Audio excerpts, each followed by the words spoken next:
만나뵙게 돼서 너무 반갑습니다.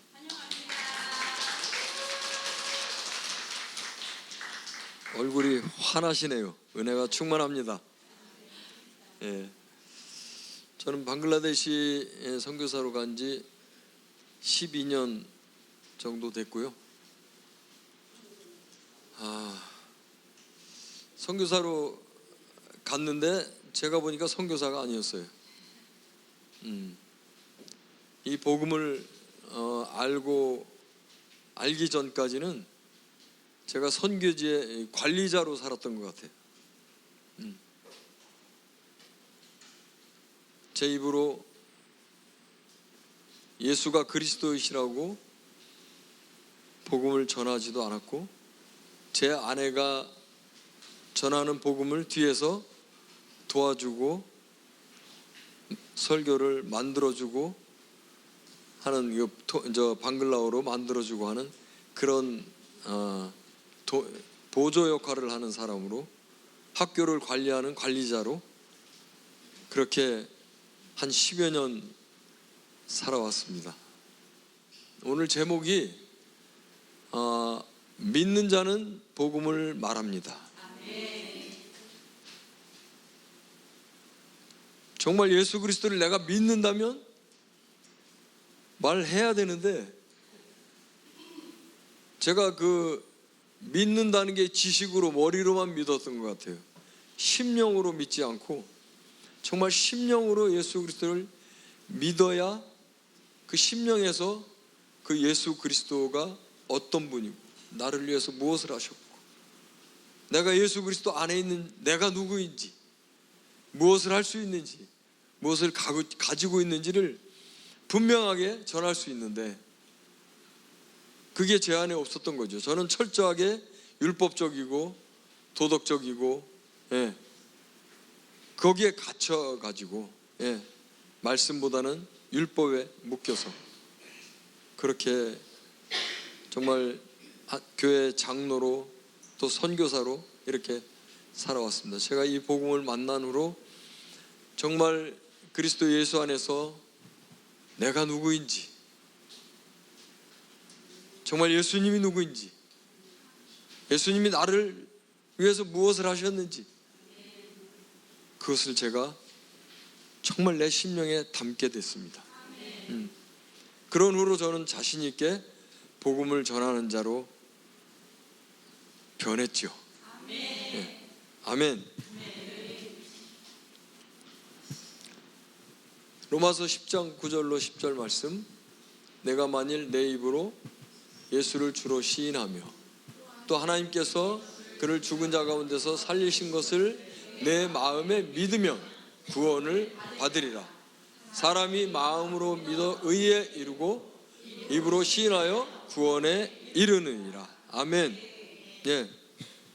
예수 그리스도를 죽은 자 가운데서 살리신 것을 내 마음에 믿으면 구원을 받으리라. 사람이 마음으로 믿어 의에 이르고 입으로 시인하여 구원을 받으리라. 아멘. 로마서 1장 16절, 참 이 말씀이 저를 완전히 변화되게 하셨습니다. 저는 복음을 부끄러워했던 사람이에요. 선교사지만. 왜냐하면 직접 복음을 전하지 않았으니까. 학교의 관리자로, 선생님들과 직원들을 관리하는 관리자로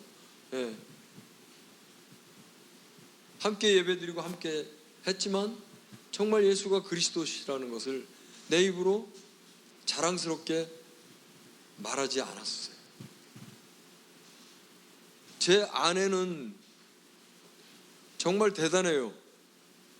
왜냐하면 방글라데시 가서 말도 잘 안 되는데 복음을 전하고 싶어서 그냥 어찌할 줄을 모르는 거예요. 언어가 잘 되지 않는데도 그림을 한 장 그려서라도 복음을 전하고 싶어하고, 그냥 글씨 몇 개 써서라도 그 복음을 전하고 싶어하고, 그런 마음을 제가 정말 몰랐어요. 왜냐하면 복음이 여기에 있어서, 여기에 있지 않았어요. 여기에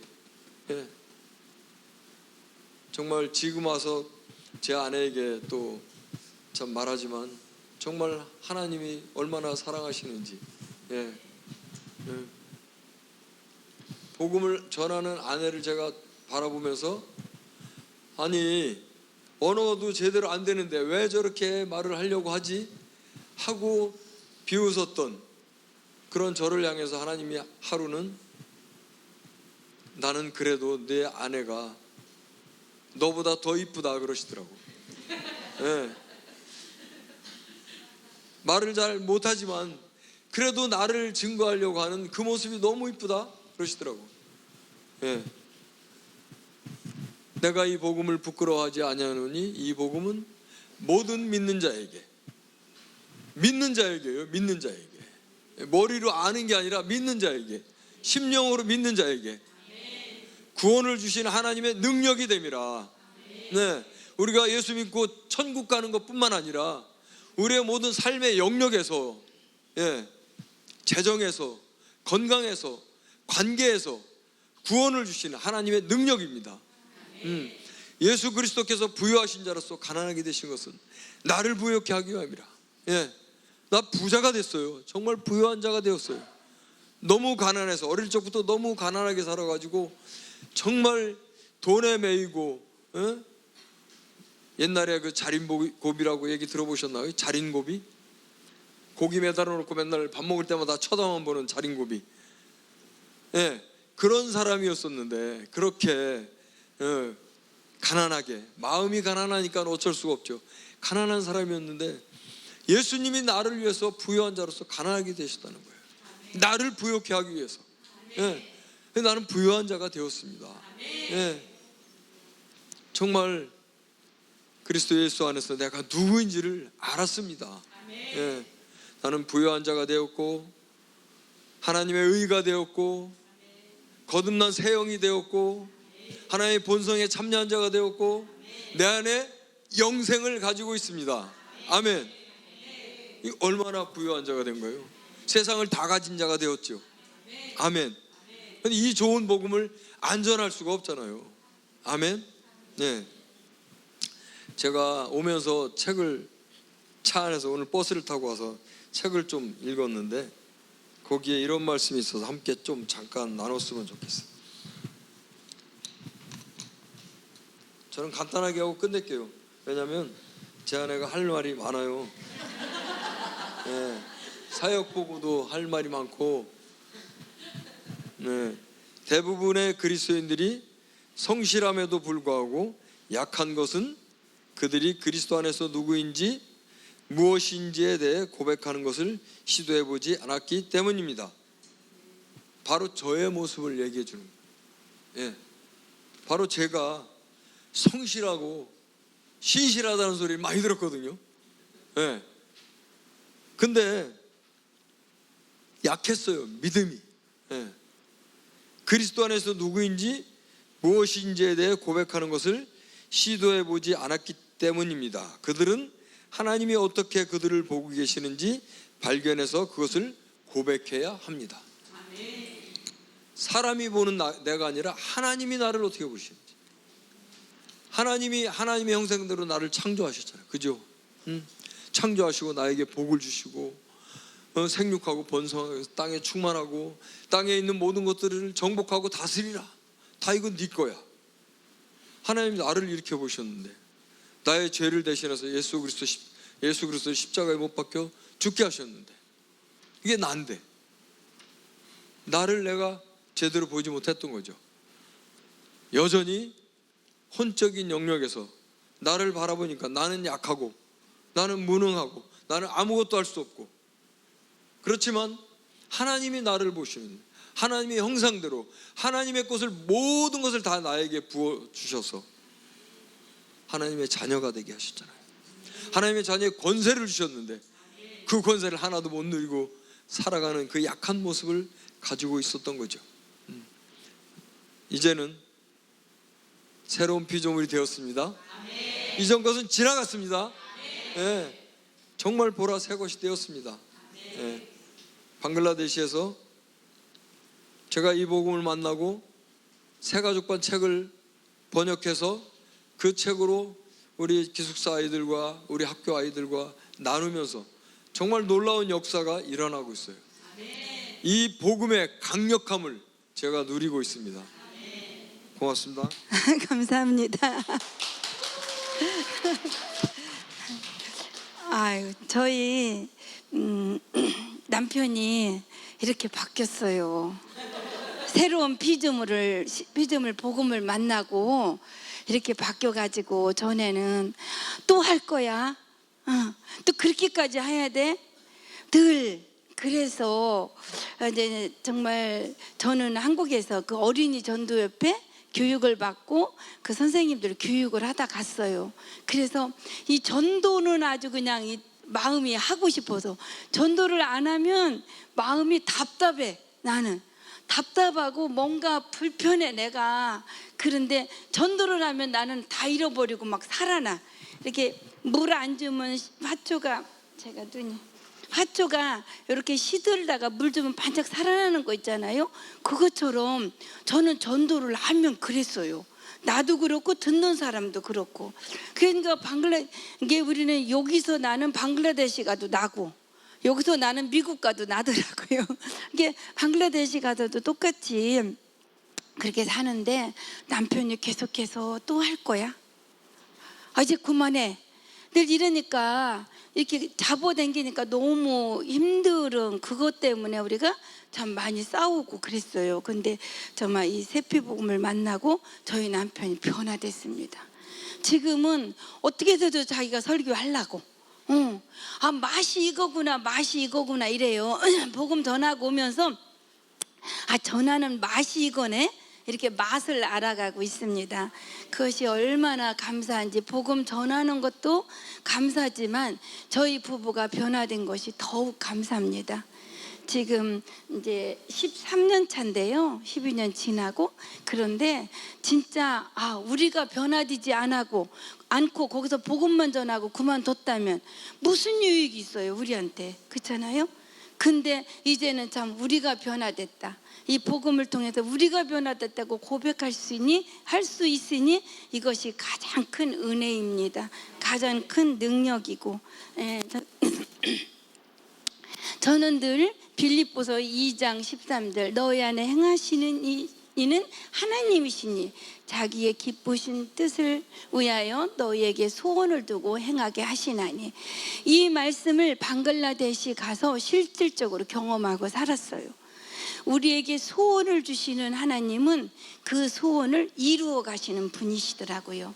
근데 나는 전에는 소원을 주시는 것을 제한할 때가 너무 많았어요. 왜냐하면 나를 보니까 소원은 있는데 될 수가 없는 거예요. 돈도 없고 학벌도 없고 누구보다 못하고 뭐가 부족해서 안 된다고 생각하고 나에게 주시는 소원을 제한했어요. 그런데 소원을 주시는 분은 하나님이시고 그 소원을 이루어 가시는 분도 하나님이시라는 사실을 많이 경험했는데, 지나고 나서 아는 거예요. 세피복음을 알기 전에는 지나고 나서 그랬구나 알지, 앞으로 것을 바라볼 줄 몰랐어요. 그러니까 답답하고 고군분투하면서 힘들게 참고 애쓰고 수고하고 노력해야 될 것이라고 그렇게 왔던 거예요. 그런데 이제 세피복음을 알고서는 달라졌는데, 하여튼 주님이 이렇게 우리에게 소원을 주시고 그 뜻을 이루신 것들을 잠깐 나누겠습니다. 근데 소원을 주실 때는 어떤 때는 잠도 안 재우셔. 자면서 경험들 하셨을 거예요. 막 그 생각이 또 나서 잠도 안 와요. 그런데도 나는 제안하고 안 돼 하면 안 돼 이렇게 했던 적이 있었거든요. 근데 우리에게 주시는 소원도 사단이 주는 것도 있어요. 그래서 분별해갖고 하나님이 주시는 소원이라면 아무리 크고 아무리 내가 볼 때 불가능한 거일지라도 하나님이 이루신다는 사실을 우리가 함께 믿고 그것을 따라갈 수 있기를 원합니다. 이제 저희가 닷가에 가서 2년 동안 언어를 했어요. 여기는 처음 왔기 때문에 이 말씀을 좀 드려야 될 것 같아요. 이제 제가 선교지를 이제 어린이 전도협회를 통해서 여기저기 이제 방문했는데, 방문할 때랑 내가 살러 간 거랑 너무 다른 거예요. 이제 파송을 받고 방글라데시를 가서 이제 살아야, 여기서 내가 살러 왔다 생각을 하니까 죽을 것 같아요. 죽을 것 같아. 진짜 내가 살아서 한국을 돌아갈까 싶은 거예요. 그때 정말 이미자가 그리움에 지쳐서 울다가 지쳐서, 이미자는 예수도 안 믿는데 어떻게 이런 걸 이렇게 잘 알고 그 노래를 했을까? 근데 우리 나이 먹어서 간 사람은 그리움이 가장 힘들어요. 그리움이. 커피 믹스만 봐도 울고, 배추김치만 봐도 울고, 그런 것만 봐도 그리워서 울어요. 그리고 내가 주인 삼은 모든 건 내려놓고, 그 찬양을 많이 했는데 못 부르겠어요. 거기 가서는. 그 찬양을 어떻게 불러? 무서워서 모든 거 내려놓을 수가 없는.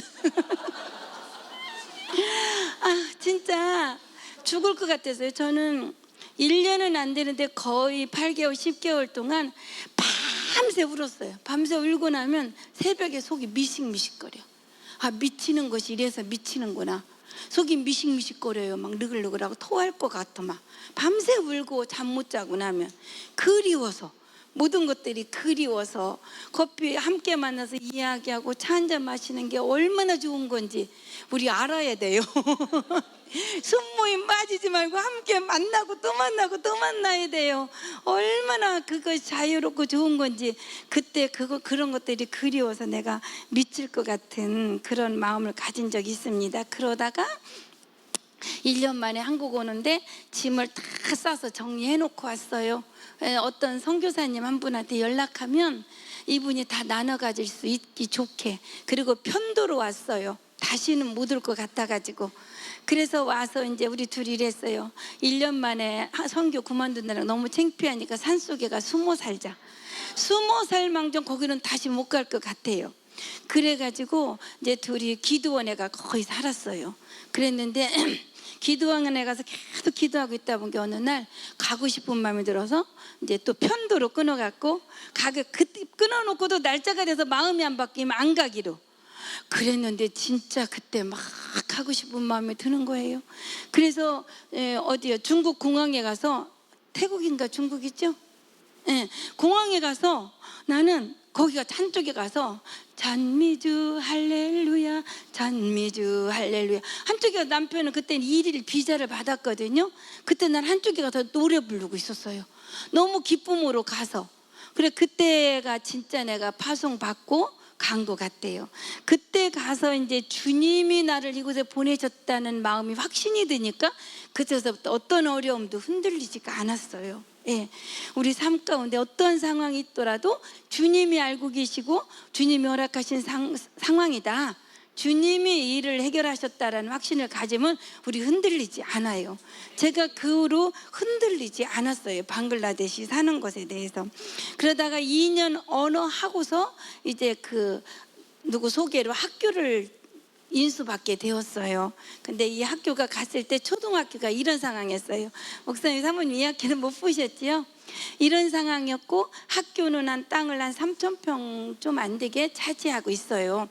그랬는데 하나님이 이제 소원을 주기 시작하셔요. 초등학교를 져야지. 내가 언어를 배우려고 국어 시간에 들어가 앉아 있었더니 양철이 불이 달아가지고 찜질방에, 우리 꼭 찜질방 들어간 거랑 똑같아요. 세상에, 여기서 아이들이 공부를 하다니.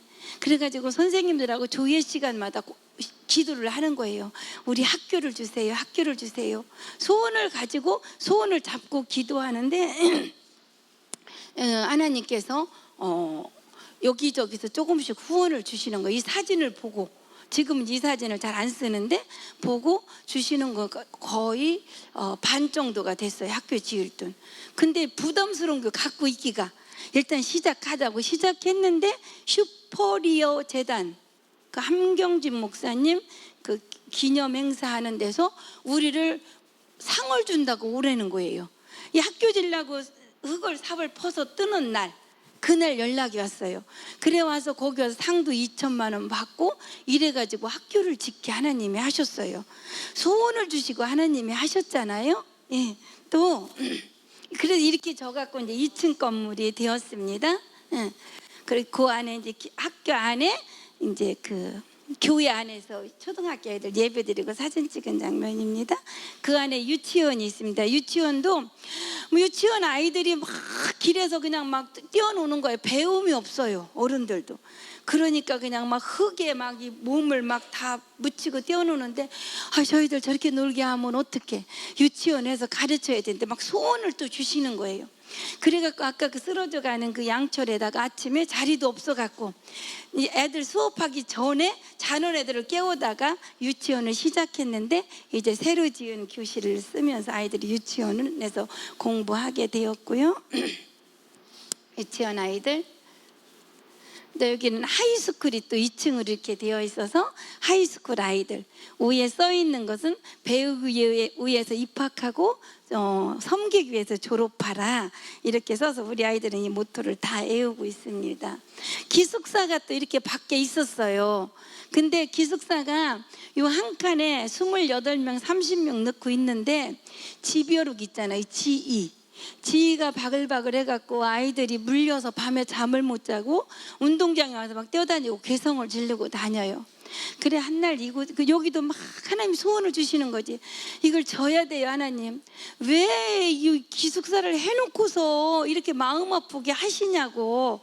그래 아이들이 하루는 가서 내가 여기 청소를 해주려고 갔더니 그 침대 거기에 지희가 바글바글 한 거예요.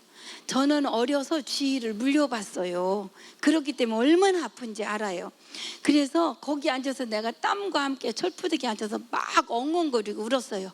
다리를 굴르면서 기숙사를 져주든지 기숙사를 안 하게 하시든지 하라고. 그랬더니 아이들이 나를 보고 막 울면, 저 겁나 갖고 왜 우는지 모르고 남편을 데리고 왔더라고요. 근데 그해 테러가 일어났어요. 방글라데시. 그래서 외국 사람들 21명을 완전 잔인하게 죽였어요. 그래서 그때 여행 오는 금지 나라가 됐어. 그래서 우리나라에서 한 몇십 명이 오시려고 비행기 티켓을 해놨는데 캔슬됐어요.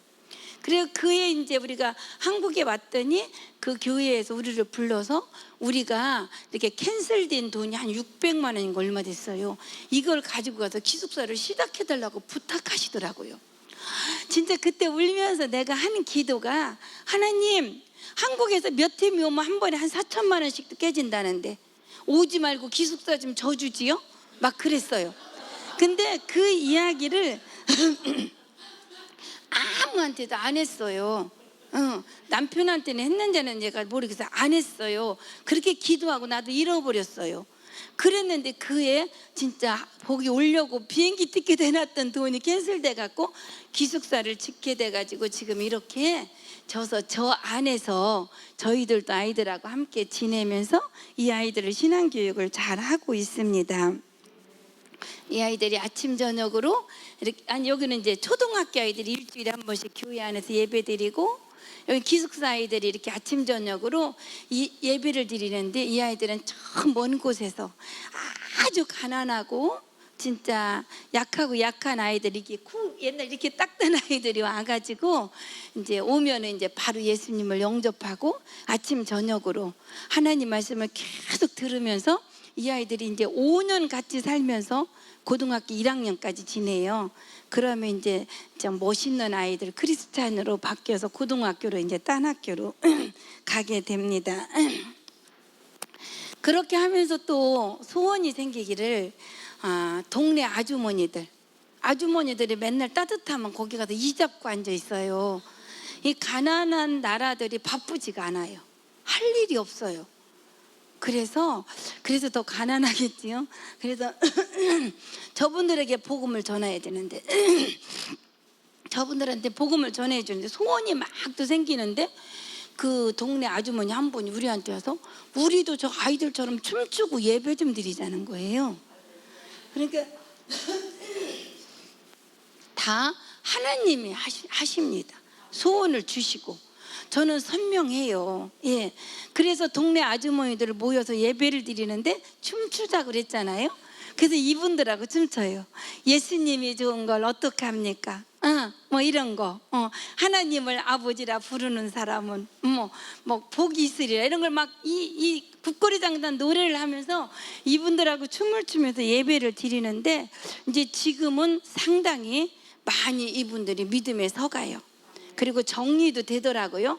처음에는 많이 나오다가 이렇게 좀 정리되면서 믿음에 서는 것들을 볼 수가 있습니다. 그래서 동네 사람들 예배도 이렇게 드리고 있고요. 그 다음에 이제 또 거기서 6km 정도 떨어진 동네에 이제 우리가 처음에 가서 아이들 막 가정 방문을 다 하는데 그 동네에서 오는 아이들이 있기 때문에 그 동네 가정 방문을 하는데 하나님께서 여기다 유치원을 세우라는 마음을 주셨어요. 그래서 계속 소원을 품고 있었는데 또 유치원을 세우게 됐어요.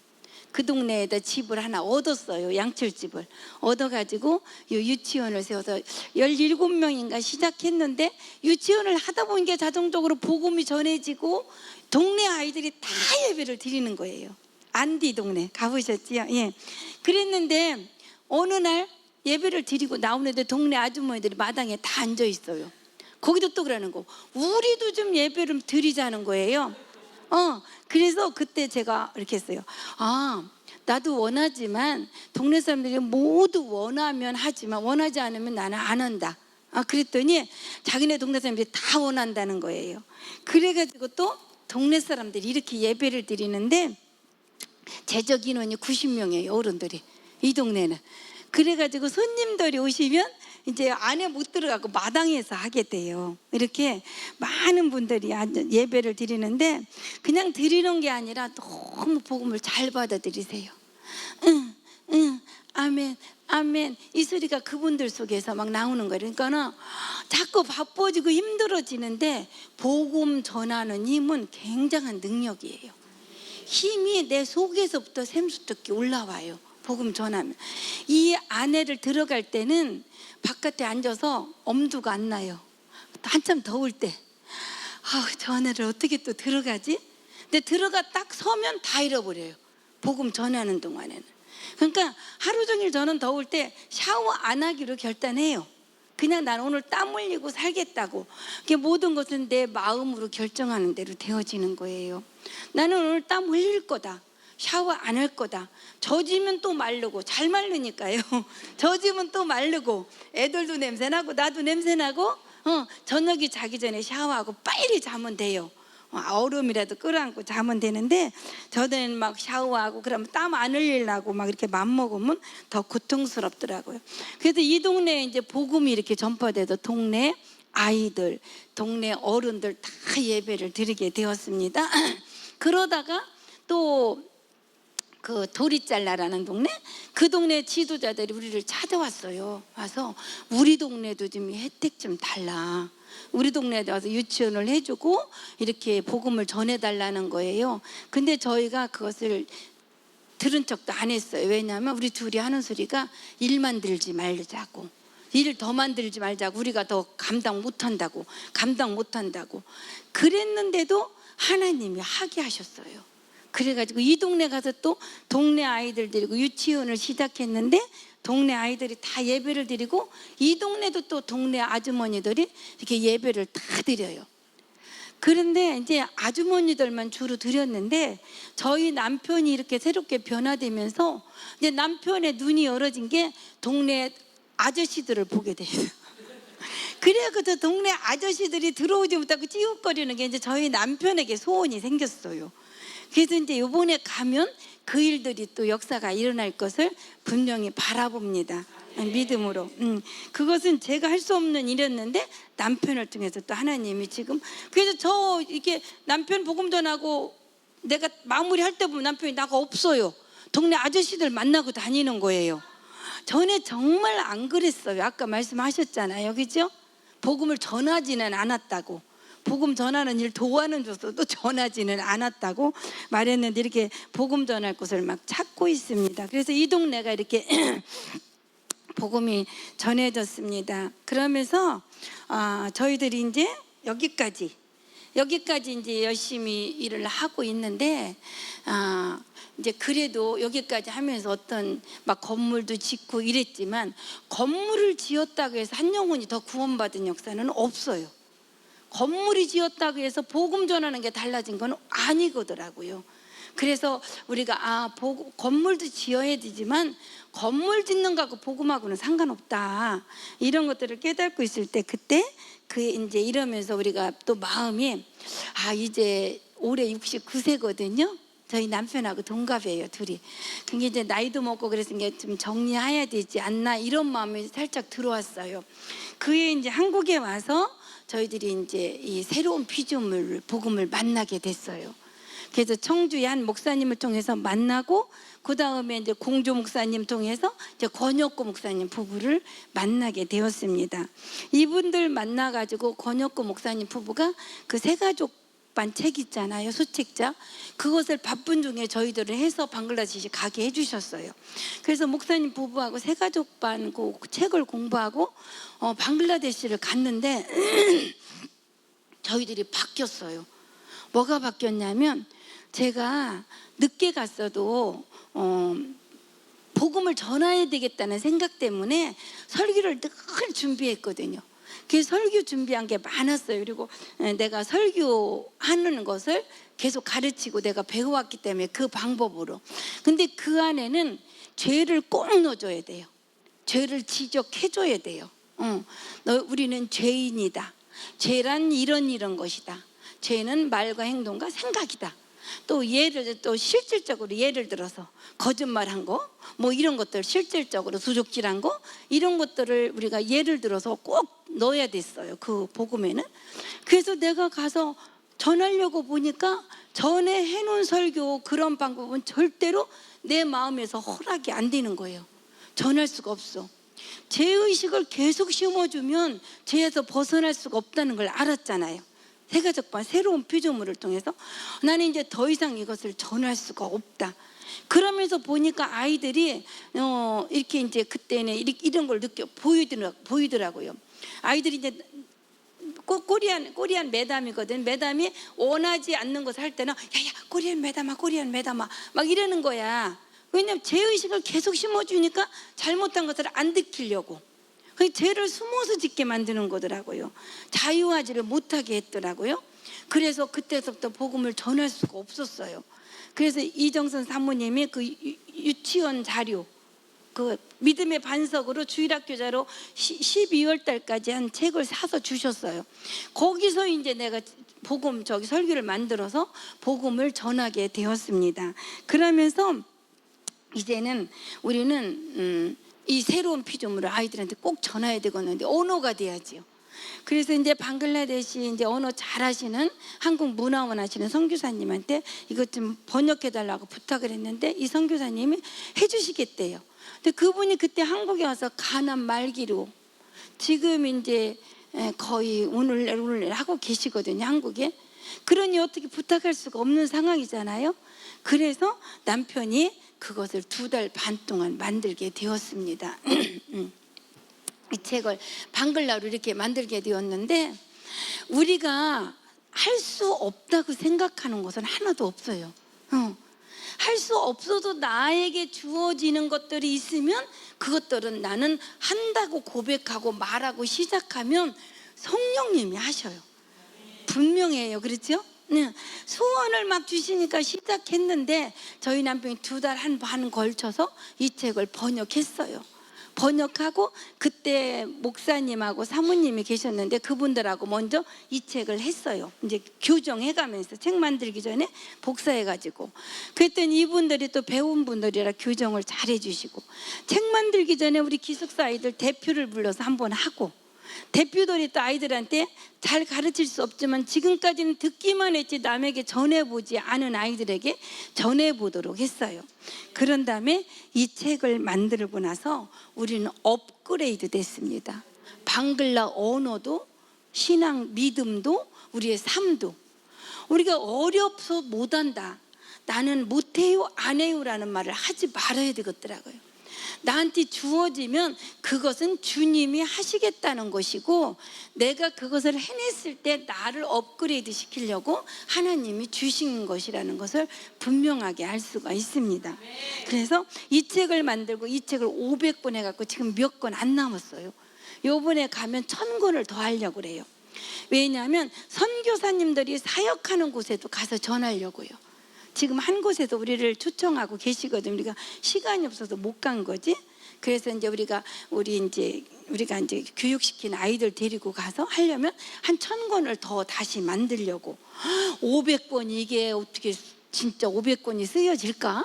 그 처음에는 100권만 했을 건데 마니아의 책이 만들어지잖아요, 처음에. 그렇기 때문에 500권을 한 거거든요. 과연 이 500권이 쓰여질까? 근데 아이들이 이제 방학 때 되면 동네로 갖고 가요. 갖고 가서 동네 가서 전하고 와요, 우리 아이들이. 그리고 또 여기저기서 막 가져가고 여기저기 전하고, 그래서 500권이 거의 다 나가는 거예요. 이렇게 복음이 전해졌고, 이것을 전하면서 우리 아이들은 이 책을 한 번 하고 만 것이 아니라 달달 외웠어요. 예, 나는 의인입니다, 의인입니다 밑에 말씀이 있잖아요. 이것을 외웠어요. 우리보다 말씀을 더 많이 암송하고 있죠, 이 아이들은. 그러면서 이게 뭐냐면 다 쓰는 거예요. 암송한 걸 시험 보는 거예요. 또 뜨문뜨문 안 쳤잖아요. 근데 중요한 건 이 아이들이 이것을 하면서 바뀌는 거예요. 변화되고 제자가 나타나고 막 이러는 거예요. 이 아이들이 암송을 하고. 제가 이제 어린이전 대표 교육을 받으면서 그때 많은 분들이 이랬어요. 나는 TC교사대학 몇 기 받았어. 이렇게 말하면 받았으면 뭐해? 받았으면 뭐해? 몇 기 받은 거 아무 관계 없어요. 그죠? 그게 내 것이 되고 내가 사용을 해야 내 거잖아요. 저는 TC교사대학이나 3.1클럽을 하고 그 교육이 또 받고 싶어갖고 TC교사대학 할 때는 나는 가서 밥을 해줘가며 그걸 또 듣고 또 듣다 보니까 그걸 강의하는 강사까지 되더라고요. 그래서 내가 전도협회에 있는 일들은 내가 다 내 것으로 사용할 수 있어요. 그래서 이 책도 진짜 이 아이들이 어디 가서 입을 열고 말할 수 있고 어디 가서도 자신의 것들로 사용할 수 있도록 해야 되겠다. 5번은 거듭했어요. 그러면서 이 아이들이 이거를 다 암송했습니다. 그러니까 아이들이 이것이 바뀌어지는 거예요, 마음이. 그래서 더 감사한 것은 한국에서 그동안 너는 죄인이야 죄인이다 하다가 너는 의인이야 하면은 한국에서는 좀 왜 그래요? 이럴 거예요. 그죠? 근데 이 아이들은 아무 소리 않고 따라왔어요. 이 아이들은 매당 그때는 죄인이라고 하더니 왜 의인이라고 해요? 이런 말을 하는 아이가 하나도 없이 따라와 주는 것이 얼마나 감사했는지.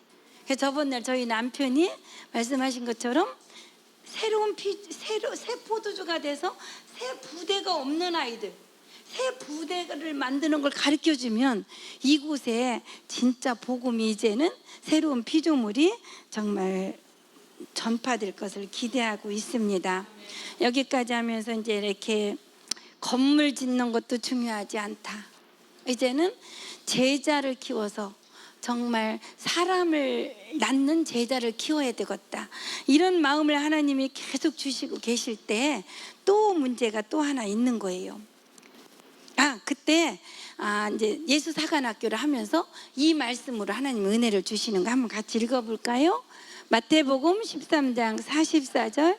천국은 마치 밭에 감추인 보화와 같으니 사람이 이를 발견하는 숨겨두고 기뻐하며 돌아가서 자기의 소유를 다 팔아 그 밭을 샀느니라.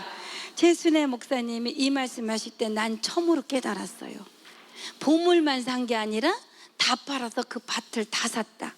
그러면서 나한테 연결되는 말씀은 예수님이 십자가에 생명을 주신 것은 다 이루었다. 나만 위해서가 아니라 온 인류의 죄값을 이미 다 지불하셨다. 보물만 산 게 아니라 밭을 다 샀다. 이미 예수님의 생명으로 다 사놓으셨다. 나는 이것만 전하면 되는구나.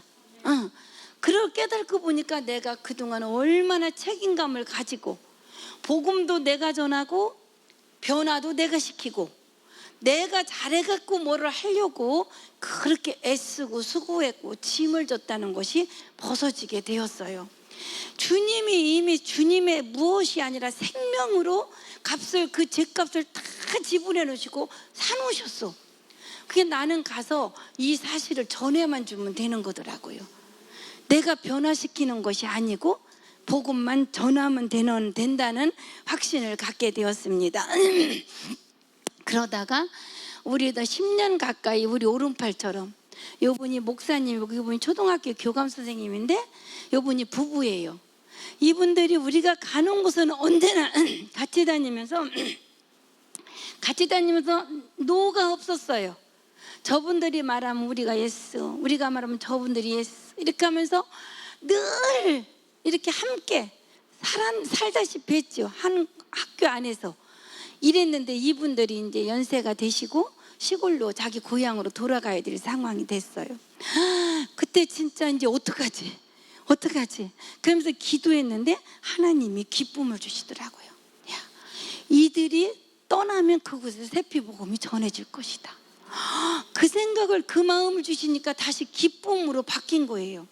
그리고 이분들이 가시자마자 저희 남편이 완전 설교자로 이제 나선 거예요. 그래서 이제는 세트로 복음을 전하게 되는 거예요. 저희 남편이 이제 말씀을 전하고, 내가 전하기 전에 찬양하고 율동하고 막 미리 막 지난주 말씀 다시 반복하고 찬양하고 율동하면 저희 남편이 설교하고, 그 다음에 또 남편이 한 말에 또 보충해야 될 것 있으면 내가 마무리하고, 그러고면 세트로 복음을 전해지는데, 그때서부터 복음 전한 것에 대해서 의심이 없어졌어요. 복음 전하고 날마다 파봤거든요. 잘 심어졌나? 씨를 발견하고 하고서 다시, 그러니까 싹이 날 수가 없잖아요, 그죠? 의심했던 거예요. 내가 오늘 전해진 복음이 진짜 심어졌나? 싹이 날 건가? 그랬는데 이제는 자다가도 웃어요. 오늘 전한 복음이 이 밤에도 역사하신다, 이 확신이 들고 우리 부부는 세트로 복음을 전한다. 복음은 하나 되니까 싸움도 덜해요. 그렇게 이제 하고 있을 때 또 다른 두 동네에서 이제 우리를 요청하는 거예요. 우리 동네도 좀 와주세요. 이렇게 하는데, 저희가 한 동네는 갔더니 이제 자신이 생긴 거예요. 이때서부터. 저기 건물 우리는 안 집니다. 건물 안 짓고 유치원도 먼저 안 합니다. 이 동네에 먼저 예수님을 전하겠습니다. 그래서 어머니들이, 부모님들이 변화되는 때 우리는 유치원을 세우겠습니다.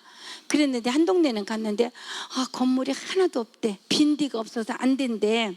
그러면서 자기네가 털을 닦아놓은 게 있는데 여기다 지면 된대. 너무 건물을 지고 싶어 하더라. 그래서 와서 거기는 안 하겠다고 결단을 했어요. 또 한 동네에서 갔더니 이 동네예요. 그렇게 말했더니 당장 동네 사람들은 모아가지고 미팅을 하더라고요. 그러더니 괜찮다, 당신들이 하고 싶은 대로 다 해달라. 이렇게 빈 집이 하나 있으니까 이 집을 사용하라는 거예요. 그래서 이 집을 이제 사용하기로 결단했는데, 그날 오는데 하나님께서 말씀해 주셨어요. 왜 너는 책임을 지려고 하느냐? 복음을 전하기만 하면 복음이 역사할 것을 왜 모르느냐? 나한테 이 말씀을 확실하게 주셨어요. 그때서부터도 더 이제 자유를 얻어가는 거예요. 복음을 전하기만 하면 복음이 역사하는데 내가 책임지었던 거예요. 혹시 그런 마음 있지 않으세요? 그냥 전하세요. 그분이 듣고 안 듣는 것도 내 책임이 아니고, 그죠? 그분이 복음을 듣고 변화되고 변화 안 되는 것도 내 책임이 아니고, 나는 전하기만 하면 그 복음이 역사하신다고 분명하게 말씀해 주셨습니다. 예. 그래서 그때부터 이곳에 가서 동네 아이들이, 이 동네는 더 많이 모여요. 더 시골인데 그 꼬이야모드라는 동네 갔었잖아요. 거기는 한 60명까지 모여요. 우리가 비스킷을 꼭 60개 사갖고 가거든요. 어떤 때는 한두 개 부족하기도 하고 어떤 때는 좀 남기도 하는데, 이 아이들이 이렇게 모여서 이 더운데 선풍기를 달 수가 없어요. 지붕이 낮아갖고 위에다 달아야 되는데 사람 일어서면. 그래갖고 이제 어떻게 막 나무를 이렇게 매달아 갖고 이제 달기는 했어요.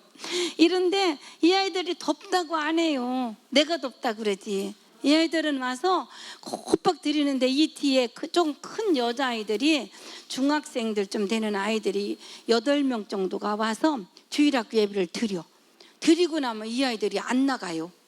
어른 예배 드릴 때 또 드려. 말씀을 계속 듣는 거예요. 그 이 아이들이 이번에 오기 전에 너무 귀한 거야. 그래서 이번에 한국 갔다 오면 너희들을 따로 교육시켜 주마 그랬더니 애들이 너무 좋아하는 거예요. 이 아이들을 성장시켜야 되겠다는 생각이 드는 거예요. 그러고 나면 동네 아주머니들이 또 이렇게 예배를 드리는 거예요. 너무 신나죠. 전에는 이 동네가 크냐, 어린이는 얼마나 되냐, 학교는 얼마나 뭐냐, 뭐 노인들은 얼마나 되냐 이런 것을 파악하고 그 동네에다가 복음을 전하는 걸 시작했는데 이젠 저희들이 바뀌었어요. 세피복음을 알고 몇 사람이라도 복음을 듣고 싶어 하면 그곳에 가서 복음을 전하면 복음이 역사하고 복음이 전해진 곳이 교회라는 사실을 이제는 확실히 믿게 되었으니 얼마나 감사해요. 그죠? 그래서 이제는 어느 곳에 가서 이제 예수님을 전하고 제자 삼으라. 제자 낳는 제자 삼으라는 말씀을 계속해서 우리에게 전해 주시니 얼마나 감사하고 전해진 복음이 100% 열매를 맺을 것을 지금은 확신하고 있습니다. 우리가 이제 기도한 것도 받은 줄로 믿으라고 하셨으니 말씀이 그렇다면 그런 줄로 믿고 믿음으로 선포하고 나가고 우리가 이렇게 변화되었으니 얼마나 감사합니까? 이렇게 대상이 다르게 일주일이면 11번이더라고요. 대상이 다르게 똑같은 말씀을 전하는 것이. 그래서 지금은 저희 나이에 가가지고 그 나라 말로 복음 전하는 게 쉬운 일은 아니에요. 저희들이 늦은 나이에 갔잖아요. 그랬는데 지금은 저희들이 개요 작성도 없이 복음 전합니다. 왜냐하면 11번이나 상대가 다른 사람하고 전하고 우리 아이들 아침 저녁으로 드리는 거 말고 그런데 가는 데마다 성령님이 다르게 말씀하세요. 똑같은 말씀이라도 이것을 알게 돼서 성령님이 여기서 똑같은 본문이라도 다르게 말씀하시는구나 이런 것을 아니까 내가 막 써갖고 읽으면 안 되겠더라고요. 그래서 저희 남편은 처음부터 그렇게 하시더라고요. 그래갖고 이제 어떻게 할지 몰랐는데 본문은 있어. 딱 서면 그때 주시는 말씀 가지고 한마디 시작하면 내 속에서 막 나와요. 방글라 말로. 우리 복음 안 전해서 그렇지 전하면 거기서 전할 말씀을 막 주신다는 확신을 가지셔야 됩니다. 그래가지고 저희들이 이렇게 복음이 확장되고 있습니다. 이제 이 사진은요 저희가 그 꼬이야무도라는 동네에 가가지고 이제 복음을 전하는데 그때 명절 때였어요. 근데 그때 아이 건들건들하는 아이들이 그 동네 아이들이 우리 복음 전에서 끼웃끼웃 하는 거예요. 좀 건들건들하니까 우리 기숙사 아이들을 몇 명 데리고 갔는데 이 아이들을 핵부지하지 않을까 이럴 정도로 막 아이들이 행실이 안 좋은 아이들 같이 어떡해요. 저 아이들이 공부도 안 하고 저렇게 공부를 안 하고 있다 보니까 그렇게 될 수가 없어요. 그러니까 그러다 보면 바로 결혼해요. 15살 넘고 그러면 13살짜리도 결혼을 해요.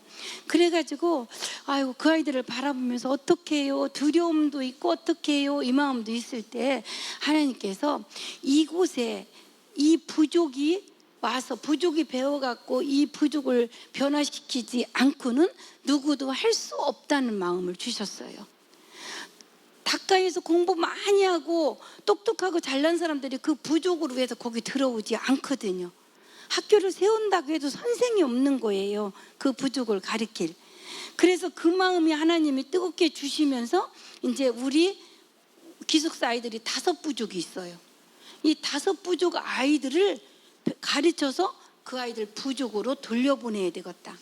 그동안은 이 아이들이 공부 열심히 해갖고 잘하는 아이는 닭가에 가서 자기 성공으로 해서 가다 보니까 신앙 다 까먹고 또 공부 못해서 시골로 간 아이는 거기 교회도 없으니까 신앙 겪으면서 엄마 아버지처럼 다시 또 농사 짓게 되고 이런 일들이었어요. 근데 하나님이 그때 마음을 주시는 거예요.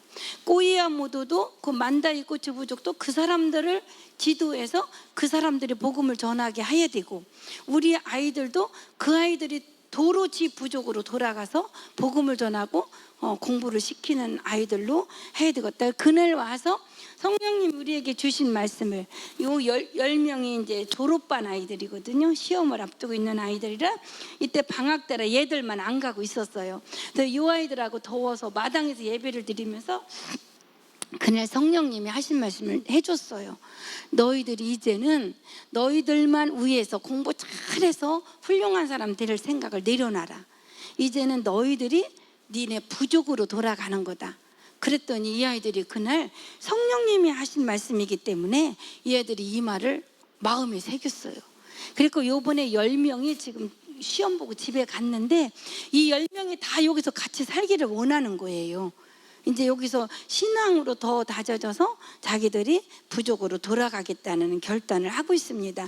10명의 단은 아니라도 이 아이들 마음속에도 이렇게 꿈틀거리고 있다는 겁니다. 저희들이 이제는 이 여성 리더반, 남성 리더반, 안디, 도리잘라 이런 그 대표들을 데리고 성경 공부를 해서 그 세가족 반 공부를 다 마쳤습니다. 그래서 이분들이 이제는 자기 동네에서 뭐가 뭔지 체계적으로 못하지만 예수님을 전하고 있어요. 그래서 이분들을 이제는 우리가 이제 여기서 배우면서 가서 같이 여행도 가고 닷가에 데리고 가서 맛있는 것도 먹이고 몇 박 며칠을 하면서도 이제 이분들을 집중적으로 성경 말씀을 줘서 이분들이 자기 부족을 이제 살려나갈 수 있도록 그렇게 성령님이 인도하셨습니다. 또 이제 학생 아버지들이 이제 학생들 데리고 오면 저희 남편이 이렇게 변화되니까 일이 역사가 많이 일어나요. 이제 그 아버지들을 데리고 이렇게 또 성경 공부를 해서 아버지들도 예수님을 영접시키곤 합니다. 근데 우리 아이들이 이제 17명이 이제 신입생으로 왔는데 이 아이들 중에 아빠가 오니까 아이들이 제일 먼저 한 말이 뭐냐면, 아빠, 나는 이제 크리스찬이 됐어요. 아빠가 제일 중요한 건 크리스찬이 돼야 되는 거예요. 아이들이 이 말을 했다고 이분들이 우리한테서 얘기를 하니까 우리가 이제 복음을 전해드리게 되잖아요. 이 말을 통해서. 그리고 아이들이 그렇게 하니까 아버지들이 마음을 열어갖고 이제 오는 그분들한테도 복음을 전하게 되었습니다. 또 이분들이 이제 복음 그날 예수님 영접하고 부활주의 돼갖고 이렇게 간증까지 하고. 네, 여기 요 샨또라는 아이가 이쪽 제일 큰 아이 있잖아요. 이 아이가 목사님 사모님 보고 오셨는데 이 아이가 닷가에 최고의 고등학교를 합격했어요. 그래서 갈 수 있는데 합격을 하고서 이 아이가 고민을 하는 거예요. 왜냐하면 닷가로 가면 더 좋은 선생님한테 자기 발전은 있겠지만 자기는 신앙을 성장해 나갈 수가 없다는 거예요. 그 세가족반의 마지막에 부르심의 상이 있잖아요. 그 말씀을 잡고 있는 거예요. 이 아이가 내가 이 바톤을 넘겨주며 가야 되는데 나 혼자 달려가서는 안 된다는 것을 얘가 깨달은 거예요. 그래갖고 고민을 하고 우리도 고민하고 우리한테 몇 번 물어보는 거예요. 그래서 샨또 네 인생이라 우리가 말할 수가 없다. 진짜 말할 수가 없다. 우리도 참 이 아이를 잡고 싶었어요. 말할 수가 없는데 어떡하니, 네가 알아서 결정해야 된다. 그렇게 하고 우리가 그때 닷가에 볼 일이 있어서 갔는데 이 아이가 연락이 왔어요. 자기는 결정했다. 그날 밤 제가 잠을 못 잤어요. 진짜 감사하기도 하고 이 아이 인생에 거기 가면 더 잘 될 거 아닌가 이런 생각도 있었는데 자기가 결단하고 있기로 해서 신입생 17명 온 아이들을 이 아이가 완전히 어디가 가르치고 있어요. 17명을 딱 세가족반 그 책을 갖고 공부를 시키는데 걔들을 다 달달 외우게 하는 거예요. 그리고 우리가 자기한테 한 거 그대로 하고 있는 거예요. 근데 우리 말보다 이 형의 말을 훨씬 잘 들어요, 이 아이가. 그래서 샨또가 지금 하나도 후회하지 않는다고, 나는 하나도 후회하지 않는다고. 지금 와서 보셨지만 너무 잘 알고 있고, 샨또가 모델이 돼가지고 아이들이 이렇게 여기서 제자 되겠다고 일어난 아이들이 지금 많이 나오고 있습니다. 이 아이는 또론이라고 몇 년 전에 졸업한 아이인데, 이 아이는 저희가 이 새로운 피조물을 모를 때라 이 아이는 이 새로운 피조물을 가르치지 못했고 신학교를 갔어요. 그래서 이제 신학 학비만 대주고 있어요. 일단 신학을 졸업하고 나면 어떻게 해야 될지는 모르지만 이 상태로 간 아이도 있습니다. 이렇게 우리가 이제 이렇게 하면서 이제 세피복음을 알고는 저희가 이제 큰 학교도 중요하지만 이제는 제자 낳는 제자 키우는 일에 대해서 이렇게 하나님이 소원을 주시고 제자 만들기라는 책을 읽고도 교회는 모이는 장소가 아니라 우리 각자가 교회다. 이것이 내 안에 인식이 되면서 제자 낳는 제자를 만드는 삶을 살아야 되겠다.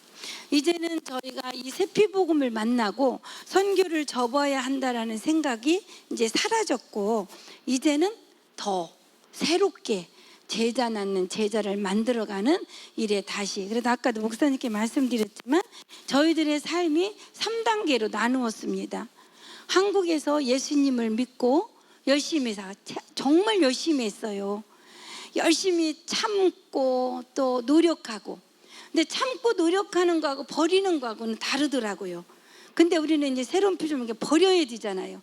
그때는 버릴 줄은 모르고 참고 노력하다가 터지고, 참고 노력하다 터지고. 나는 할 수 없기 때문에 뭔가 얻어야 되고 뭔가 은혜 받으다 하려고 노력하고 애쓰고 수고했는데 이제는 방황이 끝났습니다. 그래서 감사하고요. 이제는 제자 낳는 제자를 키워야 되겠다고 하나님이 그 소원을 주시더니 이 일을 또 하나님이 하셔요. 어떻게 하시냐면 우리 학교에 이제 그 학교를 맡을 후계자 좀 보내달라고 우리가 여러 번 요청했어요. 그랬는데 전혀 없었어요. 근데 요번에 6월 25일 날 파송받고 6월 27일 날 갔어요. 한 가정이. 근데 그 학교로 간 게 아니라 닷가로 일단 갔어요. 왜냐하면 언어를 해야 되니까. 우리가 가면 학교에 같이 이제 보러 갈 거예요. 닷가에 살긴 살지만. 그랬고 또 이렇게 제자가 세워져 나가고 또 한의사 부부가 이제 부인은 부부가 아니고 부인은 선생님이었었는데 그분들이 방글라데시 오셔가지고 어떻게 적응을 못하고 한국으로 다시 그냥 들어와야 되겠다고 생각할 때 우리를 만나서 우리 사역에 와서 일주일을 같이 살아보시더니 이분들이 대부분 응답받았다면서 그 동네에다 우리 가까이다 집을 얻었어요. 그래갖고 그분이 그쪽으로 오셨어요. 근데 한국에 오셨다가 7월 10일 날 지금 들어가셨어요. 그래서 이 모든 일들이 하나님이 이렇게 소원을 주시고 이 일들을 이루어 나가시는 것을 계속 경험하고 있습니다. 그래서 앞으로는 계속해서 하나님께서 이제 이번에 가면 그 초등학교 교감하고 목사님이었던 분들이 이사 가셨잖아요. 그곳에도 한번 가서, 그곳에는 일단 사람이 세워져 있잖아요, 그죠? 그곳에도 한번 돌아볼 거고 우리 아이들 5 부족을 품고 제자를 만들어서 파송할 그런 역사가 일어날 것을 기대하고 있습니다. 지금까지 심어진 복음은 100배의 결실을 맺습니다. 그동안 세피복음을 알지 못하고 할 때도 성령님이 역사 안 하신 건 아니에요. 하셨는데 지나고 나서야 알아. 그러니까 할 때는 캄캄했지. 앞일을 모르니까. 앞으로 하나님이 해놓으신 일들을 몰랐으니까 그것을 말로 선포하도 못하고 그것을 바라보지도 못했기 때문에. 근데 지나고 나면 아는데 지금은 앞으로 되어질 일들을 분명하게 믿음으로 바라보게 되었습니다. 그 일들이 이루어질 것을 확신합니다. 며칠 전에 잠자는데 자다가 이 노래가 나오더라고요.